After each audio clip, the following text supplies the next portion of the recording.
Welcome to Worthy Conscious Conversations About Money. I'm Anastasia Holland, a psychic for women.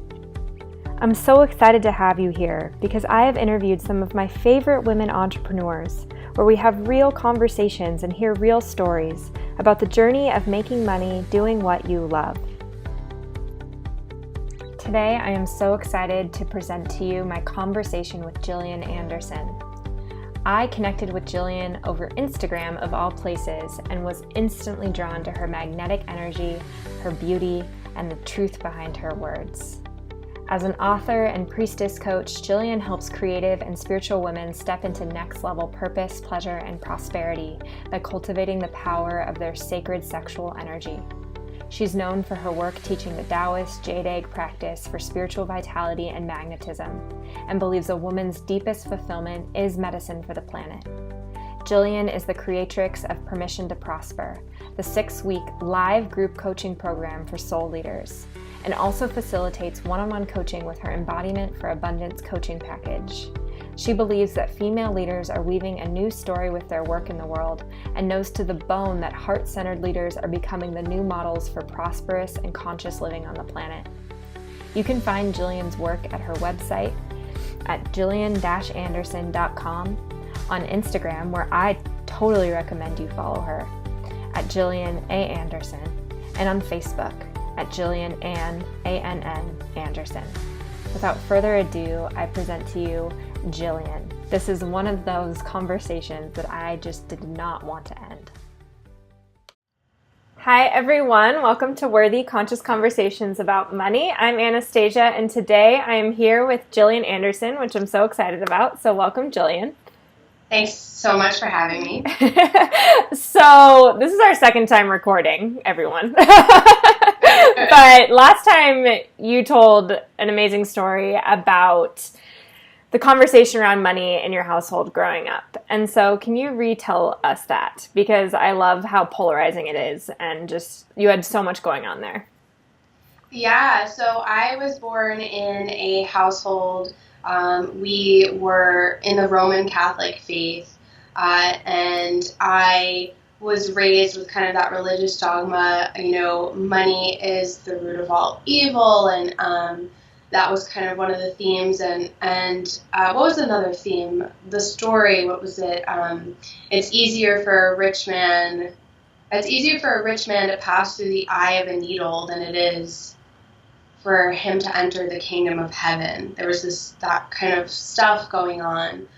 So I had this religious, cultural stuff around money going on that suggested that poverty was sacred and holy and just better.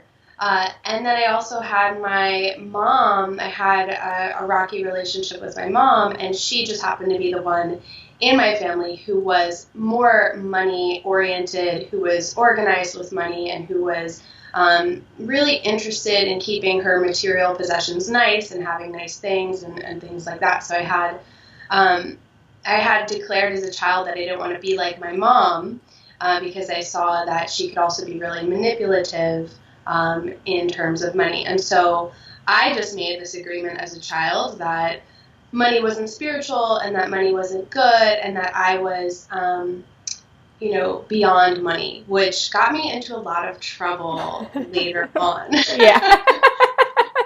So can you tell us a little bit about, so once you got into adulthood, what was your relationship like to money? Yeah, so once I got into adulthood, after making that agreement, that money was bad, I wasn't organized. I didn't take things seriously when it had to do with money or anything legally, like anything that was paperwork oriented or, there was a whole slew of tickets that I had gotten as a teenager, and I wasn't taking care of that the right way. I wasn't on time. I was just letting problems build up. I felt like I was above all of these things going on in my life, and actually the term for that is spiritual elitism. Mm-hmm. So I had this sense of spiritual elitism, like this stuff is below me, I am above all this stuff, it doesn't matter. But really, that was a spiritual bypass. I was trying to bypass all this stuff and not deal with this stuff. So pretty interesting. Totally. So how did you begin to start dealing with it? Like, what was kind of like the make or break for you? Yeah, it's a good question. I started to deal with it in different levels and layers, but I think that when I moved to Louisiana to be with my now partner, he was living down there. I was living up here in New Jersey, where I am now. And when I moved to Louisiana, I started to really see my own stuff. I started to see my own poverty consciousness, and I started to see that this separation that I had made between money and spirituality. And I started to really just, do the work, like face my stuff and sit down and be like, okay, bills come in, we open the bills. Things come in, we pay them on time. Like I just started to get really organized, and I really started to love doing that and bringing positive energy into those different areas of my life that I kind of, shut myself out from. And yeah, I would say it started in Louisiana. Totally. So if someone is in that space right now where they're like afraid to look at their bills, they don't like looking at their bank account, like and they really want to like up level their experience with money, what would be like the number one thing you would tell them to do? I would say to identify where your resistance is and go straight into it. So if the resistance is around opening any bills or opening letters that come in, open them right away, line them up, keep them organized.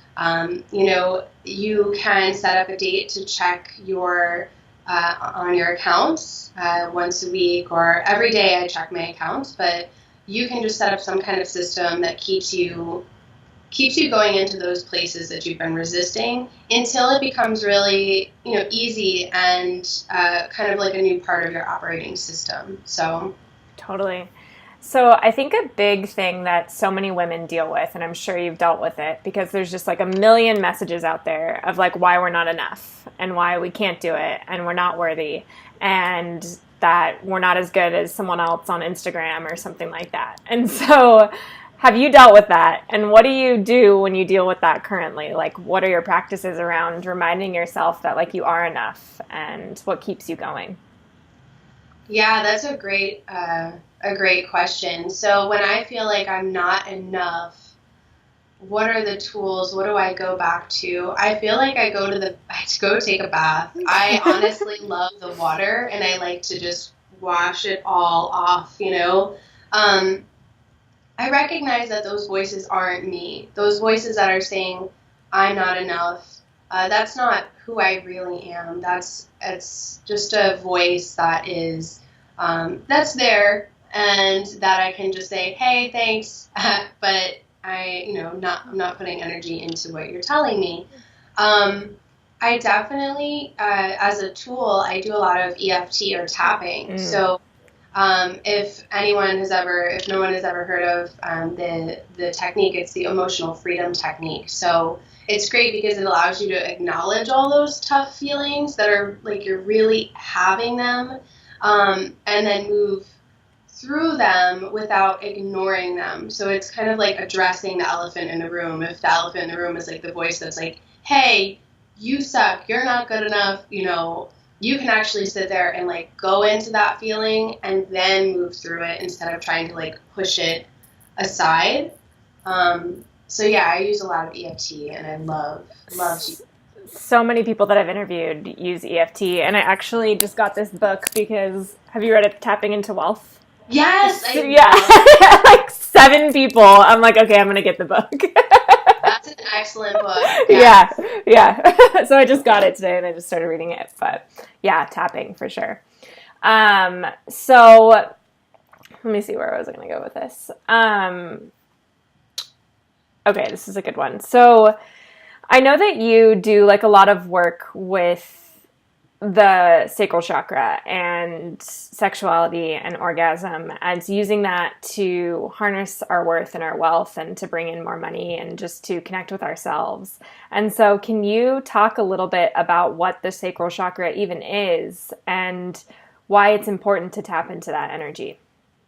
Yeah. Oh, I love this topic. The sacral chakra is where our sense of individuality develops. So it's kind of the seat of our self-expression and our creativity. It's also the center of our deepest desires. And it's also a chakra that holds a lot of karmic, imprints, via ancestral patterns that we may have been learning through the mother line, passed down. And it's also ancestral patterns, and then it's also, the center of our sexuality and where we learn about our deepest desires and our sexual energy. And the sacral chakra governs the reproductive organs, it governs the womb. And I like to say yoni, and yoni is a Sanskrit word for source. But in this case, we're using yoni for the term vagina or vulva.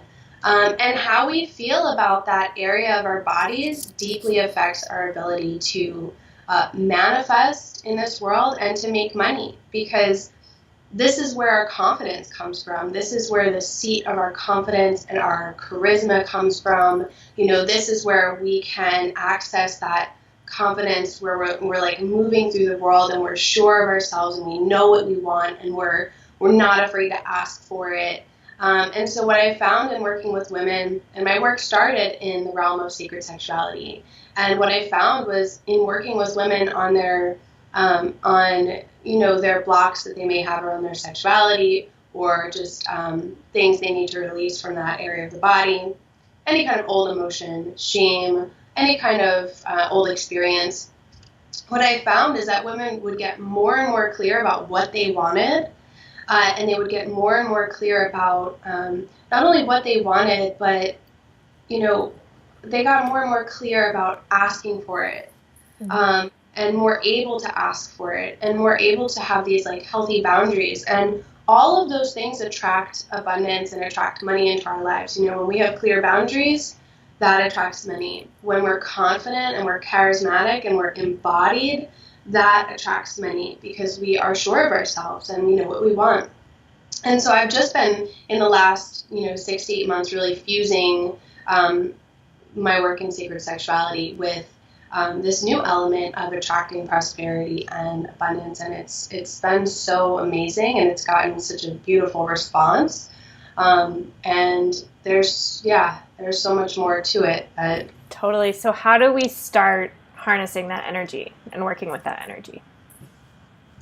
Well, the first thing to do is to make space. So the first thing to do if we want to harness our sexual energy and channel our sexual energy is we have to let go of anything in the womb space or the sacral chakra that is taking up vital energy. So that could be any kind of old emotional event. That can be an old lover. That can be some kind of trauma. That could be it could honestly be an old idea or an old creative project. It doesn't have to necessarily be some of that heavier stuff. But the first step is always to make space and clear out what is no longer what's no longer needed, what's no longer serving us. And one of the ways that a woman could do that is with a cord cutting, meditation, also obsidian. I have obsidian for this purpose, and we could do obsidian womb clearing. To kind of realign the sacral chakra and clear away old stuff. So first, making space. Yeah. Totally. And then, so I know that you work a lot with yoni eggs. So can you explain to us like why those are important and why we should use one? Yeah. So many women are disconnected from their bodies, but don't really know that they are. Yeah. And I hear this again and again and again. A woman will say, first I'll start by explaining that jade egg practice is a Taoist practice that goes back thousands and thousands of years, and it started in the Far East, and it was used by the women there to connect to their sexual energy, but also to, amplify their spiritual essence and their spiritual vitality. So yoni egg practices came from the Taoist jade egg practice. So there's a lot of different kinds of yoni eggs, but I won't get into that. But I see it again and again with women who are disconnected from their body, especially their pelvic bowl and their root and their sacral chakra, and they'll say, God, I didn't even know I was carrying that emotion there, or I didn't even know I had shame about this old thing. I forgot about it. Or, I hadn't touched myself. I haven't never touched my cervix. A woman will say, I've never touched my cervix. And I believe that it's really our responsibility to just fully inhabit our bodies here, and move those emotions through our system so that we can do what we came here to do, So it's powerful work, and it involves inserting a crystal, like a jade egg or a crystal yoni egg, into your yoni. And then there's various exercises and practices that a woman can do with it to actually strengthen her connection to her womb space and to her yoni, and to just, become more turned on in her life and in her life and her body. So did you see, once you started doing these practices, did you see like a direct correlation to like your work being more successful and to like more abundance coming into your life? Yes, absolutely. So that was the first, I was so fascinated by that, and that was kind of the first sign that I was moving into this direction. But yes, when I started to cultivate my sexual energy, when I am in that space of really being in tune with my body and cultivating my sexual energy, I am more magnetic to opportunities, and things just come to me, and it's like I'm in tune with what I want. I'm really embodied. I'm not kind of on repeat up here. I am present and aware, and it's just it's really a recipe for attracting opportunities and money and all sorts of synchronicity into your life. Yeah, totally. So I think that us as women, we're really like programmed to believe that exploring our sexuality is a bad thing. And I find with so many women, they're just like afraid to even go there, afraid to use a yoni egg, or afraid to even touch themselves or even talk about it. And so what would your advice be for them to just like let them know that it is okay to do that? Well, the first thing that's coming through is that it's really important to be the one who knows your body first before anyone else. And so a lot of women in partnerships will leave their body to be explored by their partner and won't take the role of really getting to know their own body, their own likes, their own dislikes, and their own pleasure first. And it's truly it's a key. It unlocks something in your life, when you can be the one who knows what you like, and know what turns you on, and know how your body works, and know where your cervix is, and know what it feels like, and also just understand orgasm in your body and how that feels, and what leads you to orgasm.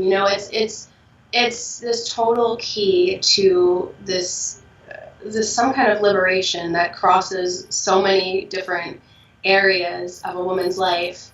And I think my advice would just be to get curious and start to explore, and, to take that fear as a sign that there's something being asked of you here. There's something asking you to go deeper and explore this part of yourself. So totally. Yeah, I totally agree with you. So I know that you work a lot with prosperity and helping others connect with prosperity. And so I'm curious, did you have a time in your business where like things kind of weren't making money, and then you hit a point where like you started making money? And if that is the case, what was kind of like that make or break for you? Yeah, I definitely did. I mean, the first 2 years of business were totally sporadic. And that was like, I had financial anxiety over all of that because I actually, I didn't move into my business in the safe way. I didn't continue at my job. I just left and I did it that way. And I'm kind of that person. I'm that person who's just like, I'm going all in. I'm like that too. Sometimes it gives you anxiety. You know? All the time. yeah, it's like leaving, and then you're like, wait, they said the net was going to appear. Where's the net? Yeah. I had a lot of financial anxiety in those first 2 years of business, and money was sporadic, and I hadn't really invited the masculine essence into my business yet. I hadn't really embraced systems and structures and like automation and having things set up for me. So I think that was a huge key for me, was like moving into, let me make things more automatic. How can I work smarter and not harder? But a big thing too was I had to give myself permission to actually make money. Yeah. So I had to just say, I'm in business to make money. I give myself permission now to make beautiful money from my work. And I'm now going to become that woman who I envision making money from her work. I'm going to let go of the smallness and the stories and the blocks. And there's been many blocks along the way. It's like money blocks are funny and sneaky. They're like, they come up each time we hit a new level. So I hit money blocks every time I'm up leveling, every time something big and new is happening. So, but yeah, I think two of the keys are giving yourself permission to prosper, giving yourself full permission to experience and make the money that you desire, and then also embracing some kind of system or structure that's going to make it easier for you to profit. Yeah, for sure. Yeah, I find for me and then for so many people, it's like you think you want to make a certain amount of money, but like, can you hold that? Like, do you have that space and that capacity to hold that much money? And you see that with people winning the lottery and they can't keep it because they just like energetically can't hold it. And that's such a big part of it, for sure. So I know that you're like really active on Instagram and you put yourself out there a lot. And has that been a journey for you to be so open and be so vulnerable and to like claim yourself in that way and show up in your power in that way? Yeah, that definitely has been a journey. I feel like it's harder for me to not share vulnerably where I'm at, and I struggle with the light posts. Like, me too. Just go all in. Like, I just want to give it to you, all of this. And that's the writer in me. I feel like first and foremost a writer before all else. That is the thing that really lights me up, and that's my genius zone, is writing about all of this and writing about what I've learned and writing about my own experiences. So yeah, I definitely, as my following grew, or as my community or tribe grew, I found myself posting and then being like, oh God, like I just wrote something so vulnerable, and now people can believe whatever they want or think whatever they want about it. Mm-hmm. And I think in those moments, it's just a practice of detaching from external power. So just literally posting, cutting off from what anyone else thinks or believes, but just coming from service. This is what I have to share today. This is what I have to give. And I'm rooted in my own wholeness and goodness. So that way, even if I'm sharing something that's like vulnerable, I already am anchored in my own wholeness, and it doesn't matter, right? So it's interesting thinking about people writing books. Yeah. Getting their book out there and having millions of readers, they must have an amplified practice of detachment. Totally. Yeah, for sure. So what was I going to say? We can have such a hard time receiving and especially women working in the spiritual world, because of all of these paradigms around we shouldn't be making money doing what we do. And so do you have practices around receiving, and like how have you like charged for your services and really feel good about receiving money for what you do? Yeah, I think the first thing is really believing in the value that you provide. So you've got to really believe in what you're giving and you're providing, and know that it's impacting people in a positive way.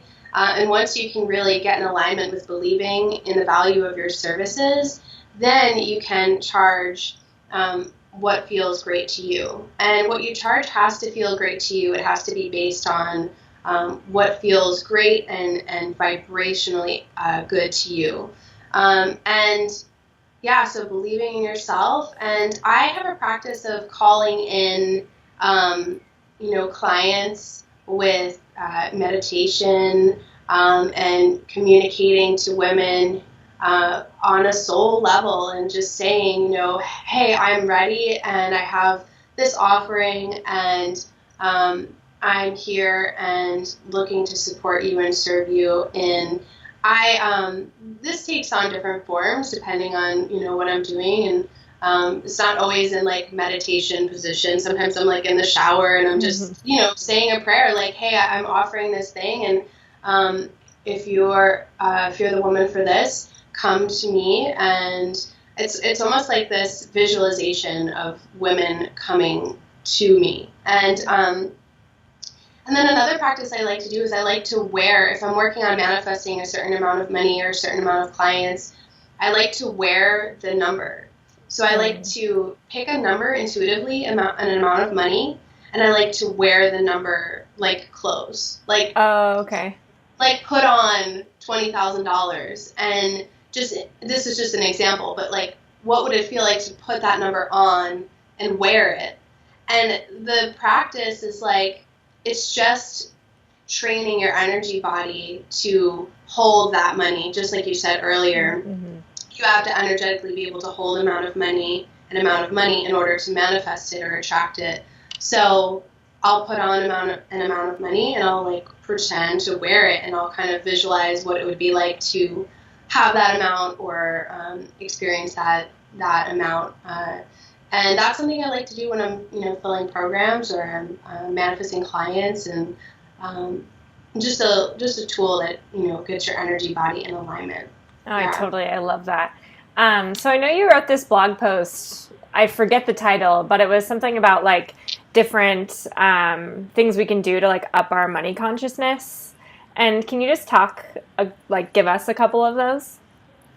Yeah, so let's see. The first thing that's coming through is saving. So the one of the big things for me is like learning to save and then pushing past those savings barriers. So if I had only ever saved X amount, when I come up to X amount, I'm aware that I need to push past it and continue saving, instead of like all of a sudden something's coming up where I'm like, oh, let me just take a little bit of that and put it over here, do this with it. So pushing past your savings barriers, and for some women that might mean opening a savings account, opening a few different savings accounts for different things, upping your money consciousness and your prosperity consciousness, bartering.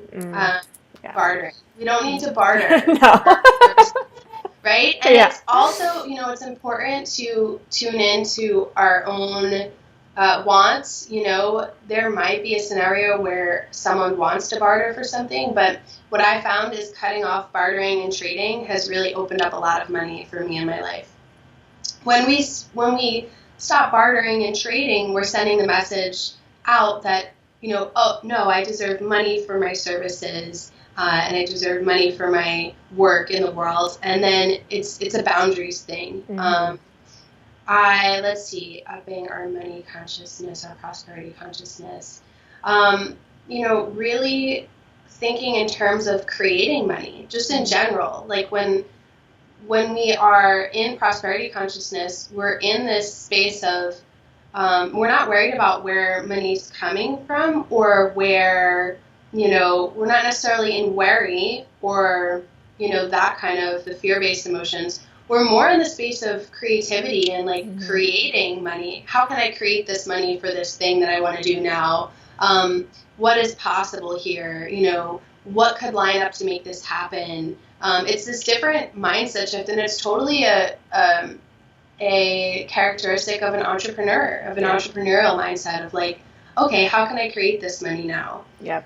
Those are just a few that came to mind. Totally. Yeah, I love that because there's such this fine line where you can go down into the spiral of like, oh my God, I have nothing, or you can start like being proactive and thinking about what you can start to create. And so I love that. Yeah. So before I ask the last question, where can we find your work and where can we connect with you? Yeah, thank you. You can find my work at www.jillian-anderson.com. And that's Anderson with an O-N. And I love to connect on Instagram. That's my favorite place to be on social media. I just find it's very intimate and it's more open, I find. And so that's my tag is at Jillian A. Anderson. And you can find me there. Awesome. And so before I ask the last question, I just want to take a second to acknowledge you for a second time because I love talking with you and you are so beautiful and kind and loving and you offer up so much wisdom, and I'm so glad that we are now friends and I'm so excited to connect in the future. So thank you for being here again. Thank you so much, Anastasia. I'm just like taking that in. Yeah. I appreciate that. So a lot of women who are watching this are in the beginning of their journeys and they're in that space where they're like, this is hard, I can't do it. And maybe they're working a side job and they're not seeing any money coming in right now. And so what's one piece of advice you can give them to encourage them to keep going and to keep staying true to their path? Yes, the most important aspect, the most important thing anyone can do to attract abundance and money into their life is to spend more time doing what they love. So really identifying what turns you on, what excites you, what you're naturally good at, and what feels really fulfilling, like that deep, deep fulfillment, wherever that is, go into that. I promise opportunities to make money will come from moving deeper into that. And it may be illogical and it may not make financial sense at first to like dive deeper into what you love to do. But the farther into it you walk, the more magic comes into your life and the more opportunities come and the more abundance is attracted to you. So that would be my advice. Yeah.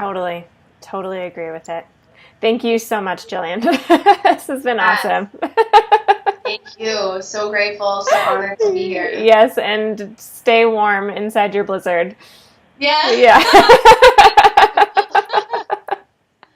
Yeah, it's not. Yesterday it was 75 degrees here, but today it's not. So I have nothing to brag about. So it's okay. Yeah. Warm and sunny California. Yep. I'll soak up a little bit of it through the screen. Yes. Okay, well, you have a great rest of your day. You too. Thank you so much. Okay, bye. Bye.